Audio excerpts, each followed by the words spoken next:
Well, I want to continue on getting the battery out of here. I've got the Y and see, what was it, that other nose piece that fits in here, and then the rubber blanket that covers this. I could probably get the battery out right now. Let's get down here. I might be able to lift it up, but I want to do some cabling in here, and I want to get this panel out of the way. And the only way I can get that out is you got to take the windshield off this panel and then come in and take off the lens bezel too. So let me go ahead and get that taken care of. There's just a few bolts and stuff on the screws here, and the only tricky things are these bolts right here. Usually the rubber ones, I don't know if these, probably they are, but these down here on the side are a compression nut, and seems like you screw them forever, but what you're actually doing is you're compressing the end of this rubber boot. Has a little nut molded into it, so you're compressing that rubber point down, and I believe that is a safety thing. So if you come flying over the windshield, it's going to compress a little bit, and then it's going to tear and break out. Okay, to recap, we got 5 black screws. These 2 silver bolts here just need to be backed off a little bit, and then the windshield slides up and out. When you pull this off, it has Velcro in behind to hold it in place. So that's part. And I see a couple screws on the outside here. I think maybe I don't have to do anything. We'll see. I think I'm going to try just taking these 2 screws off on the sides here to see if that will get the this panel off, which I believe will then let this one come up.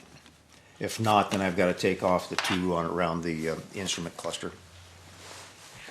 Well, taking off, I haven't done this before. Looking at the manual, you're supposed to be able to get to the battery, and you can actually get to the battery a lot quicker, you know, if you can't take off this front panel after you remove all this, then you know the manual is really wrong. You really, maybe you can get the battery out. It's going to be a real pain in the ass to get to the positive lead in the background. So we're going to have to pull these guys out.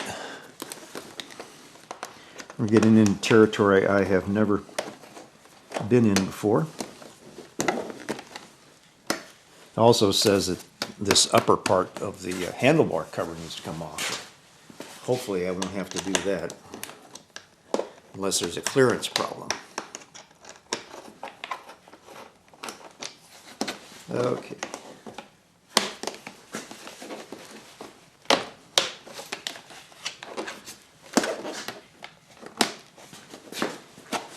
I don't know if there's any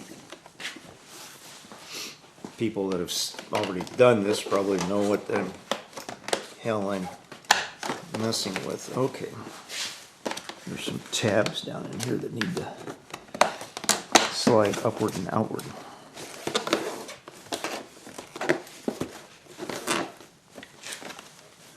I don't see any reason why that has to come off.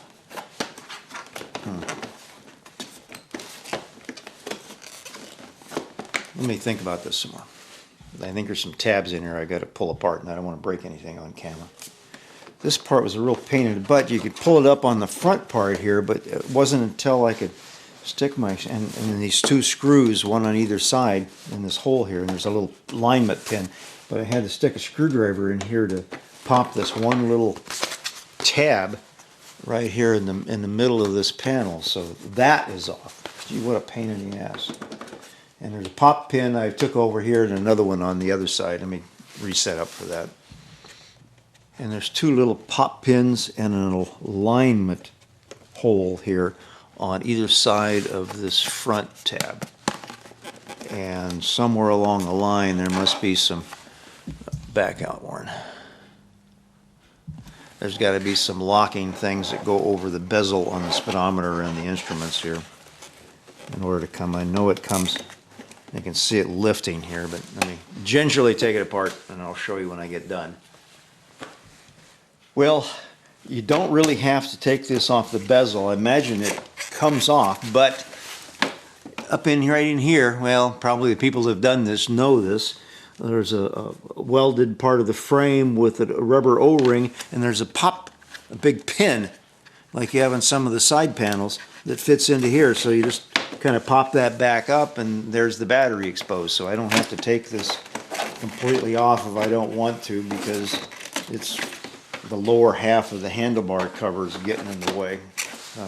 I don't know if I'm going to worry about taking this off or not. I may, just for S&Gs, figure out how it comes off and show you when I get done. But you just have to undo the, let's see, what was it? I guess it's the 2 screws on the side and some of these other panels, and it lifts up, but it's this pop thing right there. Now you have really good access to the battery. And imagine if I pulled the plug out of the speedometer, this thing might come out a little easier. Let me see if I can get this loose from the bezel. Well, it does come off. This part here fits around the bezel, and up here and on the sides there's some legs that keep it standing off at a certain height from the speedometer, but there's on the outside, the middle, and on this side over here are little tabs with hooks on them that hook into these holes here and hold this down tight. So now it's off, and then here's that that pin I was telling you about right here. The winger goes down into this hole right here.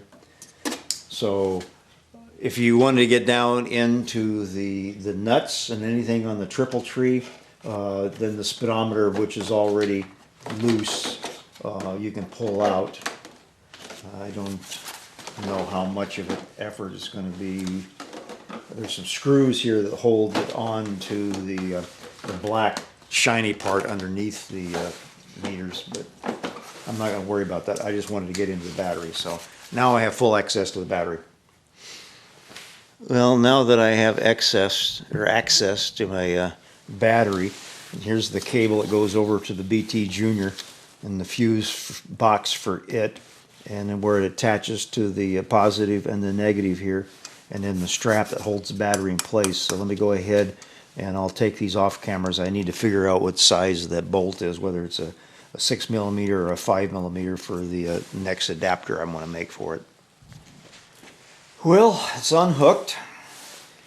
The little holding bracket on the top is off, so now we can pull out the battery.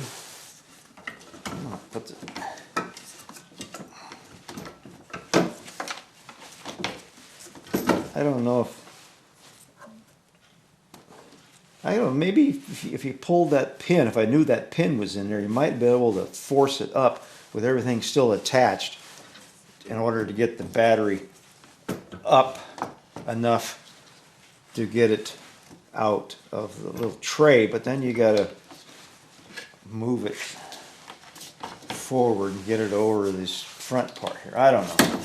Might as well just take it out. I'm going to take this thing over now and get a load test on it. Well, I was just over at my local AutoZone and put the battery under a load test, and it's bad. So I kind of figured that, being it's an '08 battery. So even though it would start, when a battery gets bad like that, they never really fully charge. And so the alternator is always charging them. So I'd rather buy a new battery than kill my alternator. It's a lot easier to get to the battery. So we'll continue when the battery gets in.